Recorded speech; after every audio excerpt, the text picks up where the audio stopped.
Hi everyone, welcome back to my YouTube channel, and today we have a special guest, KayMonqo. Hi guys, I'm KayMonqo, formerly known as KayMonqo. I am a natural hair influencer, YouTuber, formerly known. KayMonqo is the brand. Oh, okay. KayMonqo is the brand. KayMonqo is the name. Okay. Sure. So I'm a natural hair influencer, YouTuber, owner of Afro Amare, LLB student, BCom law graduate. With these distinctions. Let's swipe up option, Instagram, over 10k subscribers, 7,000 subscribers on her YouTube channel. And please head over to her channel. I will link it in the description box. Super road to 10k. It's so weird for me, like, shooting with you, because I always listen to you film from my room. Yeah, it's fun. So guys, today we are going to be shooting. I had posted Landoba what you guys wanted to shoot. So we're going to be shooting on Kay's channel and on my channel as well.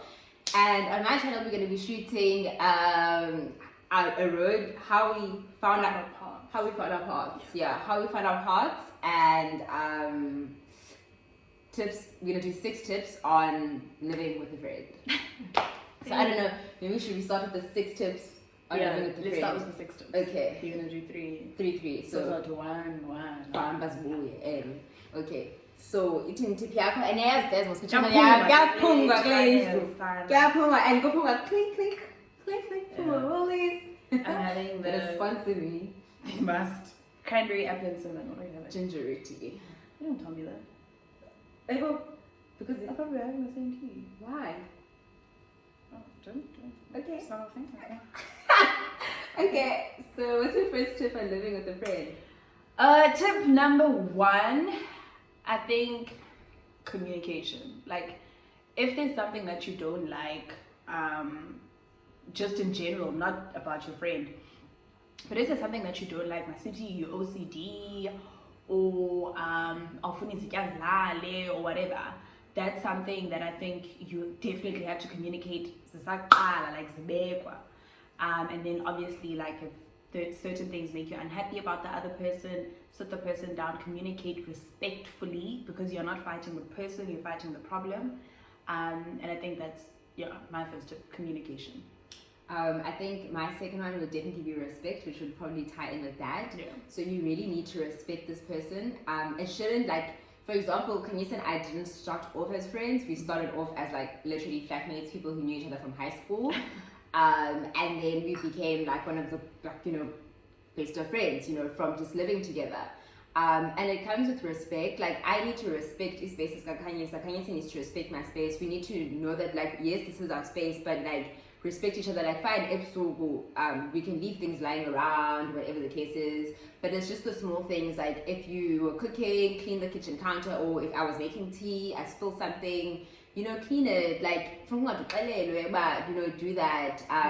You know that there's things that she doesn't like, just be cognizant of that and try not to do it.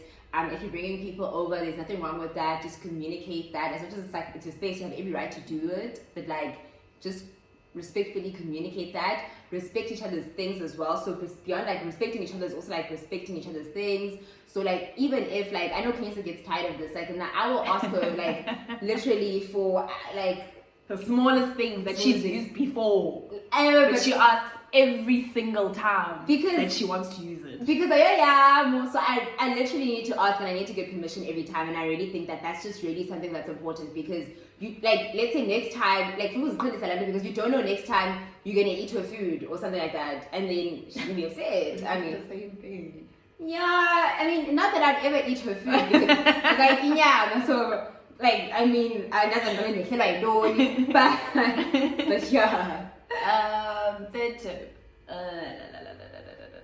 Third tip, I think you need to understand each other. So understanding each other for me comes with,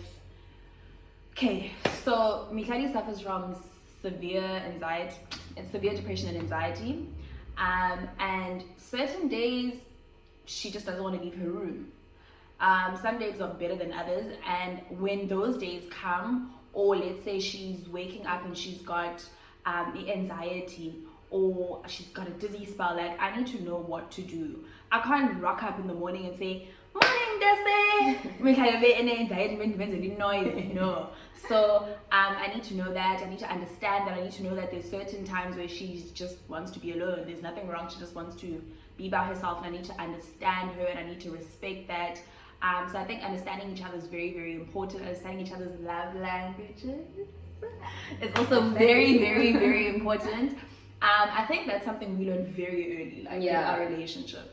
That's one of the first things that we learned about each other, each other's love languages. So we know how to apologize to each other romantically. Romantically, yes.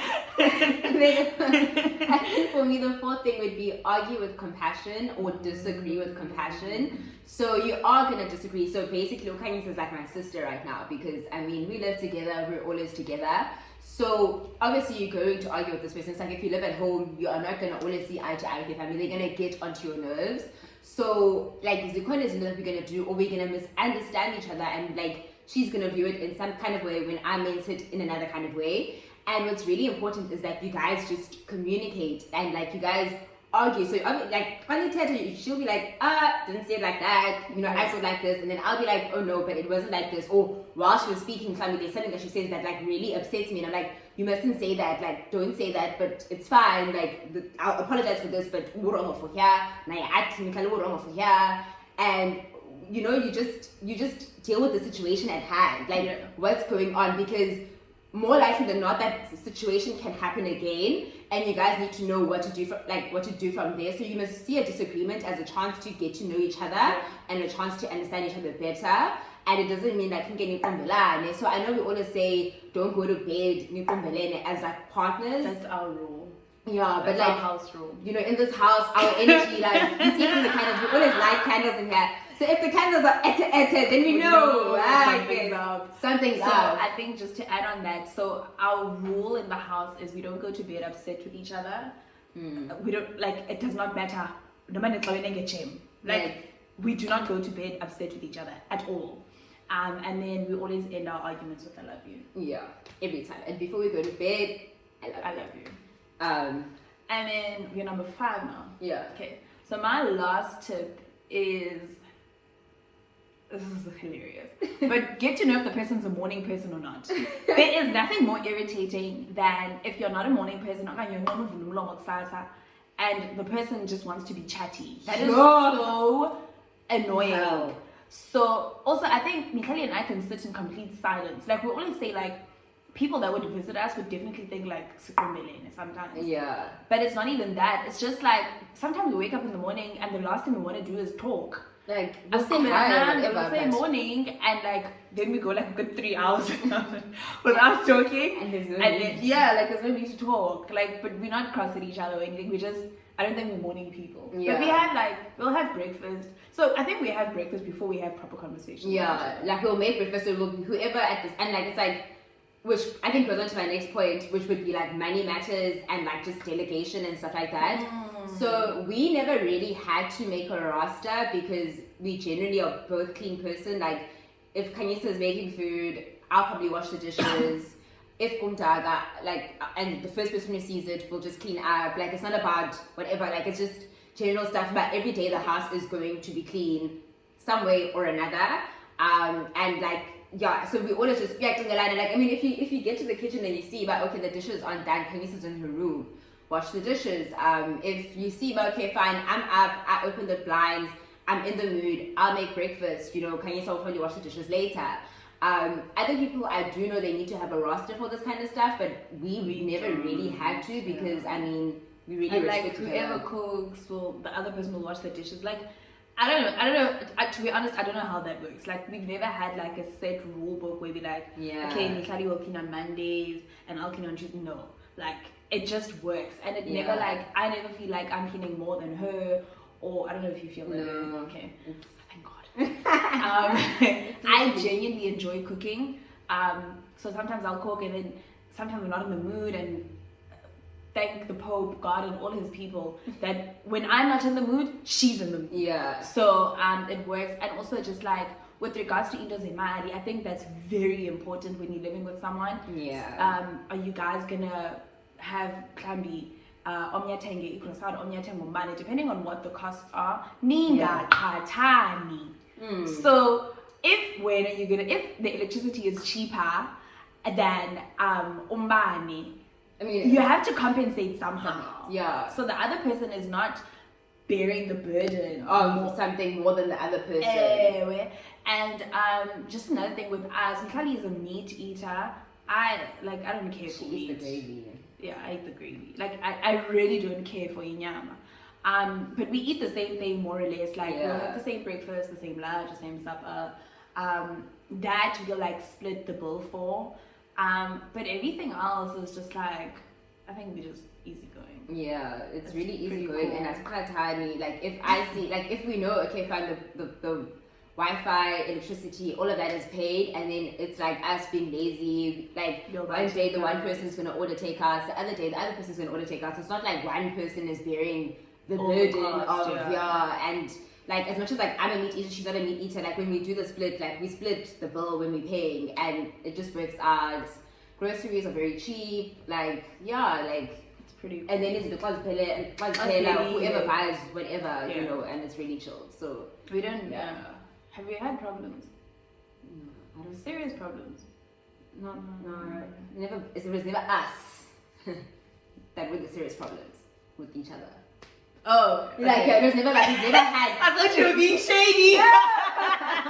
No, not even being shady. Like we've never had serious problems as in with each other, but we've had external serious problems because of life. Yeah, that's true. But we've navigated that quite well. Yeah. That's been cool. So that is the 6 tips for staying with a friend. And then how did you stumble? How did you manifest? How did you find yourself into a respective career path? So my career path is split like this. So this part is my law side. So this is me doing my BCom law, now doing my LLB, now looking at applying for articles. That is my corporate side. That is what I've been wanting to do since I was in high school. And how I came about finding that, I did a lot of research when I was in high school. I mean, I think we all just like go through stages of, I know at some point I wanted to be a doctor, then I wanted to be an engineer, then I wanted to be a fashion designer. Like I've been through it all. So I did a lot of research with regards to this specific career path that I wanted to take. I knew that I wanted to go into the corporate side of law. So that's why I did my BCom law first, and now I'm doing my 2-year LLB. And I went into firms, I got VAC work, I job shadowed, and once I got to a firm that did exactly what I wanted to do, once I worked in a department that did exactly what I wanted to do, and I kept wanting to go to work, and I kept wanting to learn, and I kept asking questions, it was at that point that I realized, wow, okay, this is definitely what I want to do. I'll never get tired of doing it. And then the natural hair side, so that is my social media work life, so and my business. That came about very, I think I'm gonna say randomly, but I was intentional about the moves I was making. So when I cut my hair and I started making like videos and seeing how people were responding to them, I was like, there's something here. In the color. So when I saw that like I'm getting engagement with those videos, I was like, okay, this could be something. I started posting content, and people started gravitating towards me, and then I started calling it work. I started being intentional about the content I was posting. I was asking questions to people that have been in the industry longer than me, getting tips. I do not mind asking questions. That is one thing about me. I don't mind asking questions. I don't mind getting advice. I don't mind people giving good advice in order to kind of like mentor me to do well. I don't mind that. So that's my me being an influencer and me being a YouTuber. And then Afro Amare, I've always wanted to do something. So more than I wanted to do bigger than just being a natural hair influencer. I wanted to do something more for the natural hair community. And Afro Amare is not just going to be limited to heat caps. That is like all I'm saying on that. Okay. Period. So Afro Amare has been great. It's my child. Afro Amare is my business where I produce heat caps that you use for deep conditioning or your protein treatments or hot oil treatments, and those are things that I did not have. Like, I would just use the plastic, and I'd be like, imagine if I get plastic and then you have to go do groceries or you have to quickly run an errand. So I wanted something nice to wear while I'm deep conditioning without feeling like I can't leave the house. Yeah. So that's how Afro Amare came about. And it's been the beauty that has literally helped. I actually realized that, like, when I was in my accident, I was in an Afro Amare Heat cap. So I think everyone was probably thinking, what the hell is going on with this girl? Yeah, she was wearing her Afro Amare heat cap. Because I was running errands that day. Yeah. So, yeah, like, I think with me, I grew up in high school. I was really, like, a active child, academics, doing everything, just star child. Typical textbook case. And then I got to university, again, it was still that, like, I had founded an NPO called KayMonqo, guys. It's still in operation. You guys should check them out. They are amazing. I'm an alumni now. I'm not hands-on with it, but it still has an amazing team. It's still in operation till this day, and I love that. So we had started that, and we were doing that. So there was Cosmopolitan on the side. I was here, there, everywhere, and then I went also into entrepreneurship on the tech side of things and everything like that. And then, obviously, then, like, my mental health came back to me. Like, I went through a lot, guys, I won't lie. In my primary and high school, I went through a lot. But because there's so much routine in high school and primary school, you kind of, like, compartmentalize, but without dealing. Like, so compartmentalizing is good, but you know how to compartmentalize everything, but then you don't know how to deal with everything. So when you come to university, there kind of is no difference between school, class, whatever. And then things fell apart. Like, I just really, like, I mean, I pushed through academically, made my academic goals, but, like, I was in the pits. Like, from second year, I was physically sick. My depression started off still is, it's very physical. So it was like, I was just physically sick, in and out and whatever. So then I think I took a step back then. I was just like, you know what, like, let me stop everything that I'm doing. Let me stop let me stop entrepreneurship. Let me stop just everything and just try come back to myself and understand myself, because I had been known as this Mhlali who's serious, who's into business, who's NPO, whatever. And those were stuff that, I mean, I was doing, but I just didn't, like, I would do stuff. Like, I would start something. If I want to start an NPO today, I'm ready, let's go. But I never really, like, sat down and really thought about what I was doing and, like, the load of what I was doing. So basically I decided, like, last year when I took my leave of absence, well, you know what, I need to take a break and I need to just feed myself and feed my soul and get to know myself and, like, what do I want to do?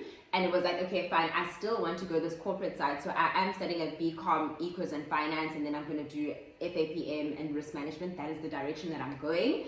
And I really love that, and I'll be in fintech, etc. But at the same time, I'm very passionate about mental health, because I'm one of those people who so many people looked up to or might still look up to. And it's like, how do you do it all? And for me, it's like, you know what, I need you to be able to do it all, but I need you to remember your mental health. Like, at the core of who you are, if your mental health is not intact, then everything else will fall apart. So even like last year, I realized this is Mihlali, who's a student, and I was like, I'm a student, I'm in entrepreneurship, I'm this, I'm that, I'm that. And if school fell apart, everything fell apart, mental health fell apart, routines fell apart, everything fell apart. And I was like, I can't keep living like this. I'm growing, the pressures are only gonna be more. So then I was like, okay, fine, like, how do we go forward? And it was a matter of understanding that this is my mental health and I need to protect it as much as possible. I need to nurture it, I need to understand it, I need to deal with my traumas, because they have a way of replicating themselves in other relationships or in other spheres in my life. And then understanding that I'm a student, I'm a this, I'm a that, and just because one thing falls apart, then everything else has to fall apart. And then basically that's how I became a mental health advocate. It's just like, also in terms of mental health, there's a large spectrum, and also about like just as a person who you might have mental health challenges, but you can still do it. Like, you can still do anything that you put yourself out to, but with discipline, with routine, with understanding what you're going through, basically, like, really was something that I was just really passionate about, and something that I was like, this is my brand. So for the longest time, I didn't know what my brand was. Like, I was on Instagram and I hated it because I was just like posting stuff, and I was just like, and Zazi. Until I was like, and also like I wanted to start a YouTube channel, but last year I had my friends shooting with me, but it was like shooting like fun videos, and like I mean I do want to do that, but I was like I'm one of those people who even with my friends I have serious conversations. If Kanye's going through something, I'll be like I'll sit down and talk to her about it, but I'm like I'm serious, like I'll have like I'm deep, if you want to say it like that. So I was like, why can't I just have that like as a channel, you know, and have those meaningful conversations, you know, the meaningful conversations I have with my friends and meaningful conversations that I have with myself. So that's why I started the YouTube channel, and also why my influencing is largely more mental health related. It's like anyone can come to me and I'll help you, you know, we'll help each other, we'll all get through it. So basically I think it's really important when you're finding your brand and you're finding what you want to do something that one directly appeals to you, and two something that you'll never get tired of doing. So for you, I think that's why you're doing so well, because it's something that appeals to you, and it's something that you never get tired of speaking about. It's something that you've lived through. It's something that you've experienced, and you're doing well. So thank you so much. And I'm also proud of you. You know me, like I'm always here pumping her up. Guys. Every day. That's literally us, and that is basically it for today. So we gave you 6 tips on staying with a friend, and then how we found our respective career paths. So yeah, I hope you guys enjoyed. Please like, comment, and subscribe, and share, and most importantly, click the notification bell. Yeah, and also go and follow Kanyisa on the road to 8K, 9K, 10K. See ya up, 10K. Oh, please do that just for me. And I'm on my road to 2K. Love you. Love you. Bye, guys. Bye, guys.